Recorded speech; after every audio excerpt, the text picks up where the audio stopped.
Nothing prepares a mother for the moment she realizes that certainty is an illusion. The day I heard something strange about my son began like hundreds before it. Morning light spilled across the kitchen tiles. The kettle screamed its brief impatience. My son, Adam, sat at the table with his sleeves rolled halfway up his arms, eating toast without enthusiasm, his eyes moving absently across the newspaper headlines. He had always been like that, present, polite, contained.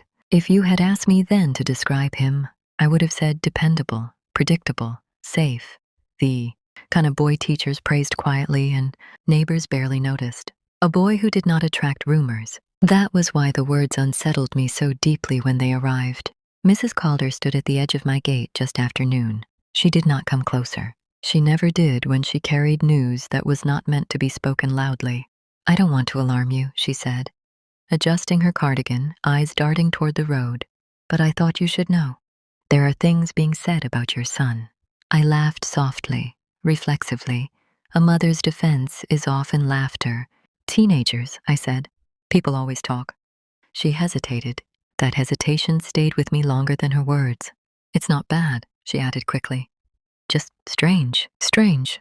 I thanked her and watched her walk away, her back stiff with the discomfort of having transferred a burden.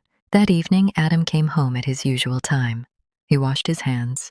He ate dinner. He spoke about school with practiced neutrality. He did everything right. And yet, something had shifted.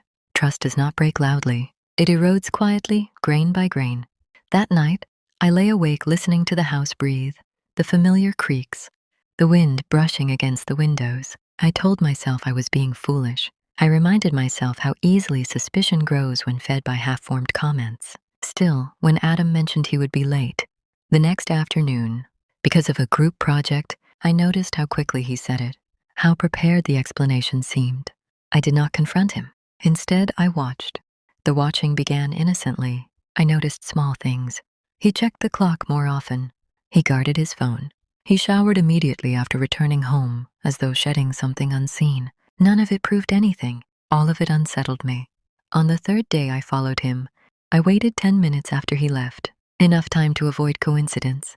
Not enough time to reconsider. He walked past the school gates without slowing. That was the moment certainty. Cracked, following. Your child is an act of betrayal, disguised as protection. I kept far behind him, pretending to examine shop windows, lowering my head when he glanced back.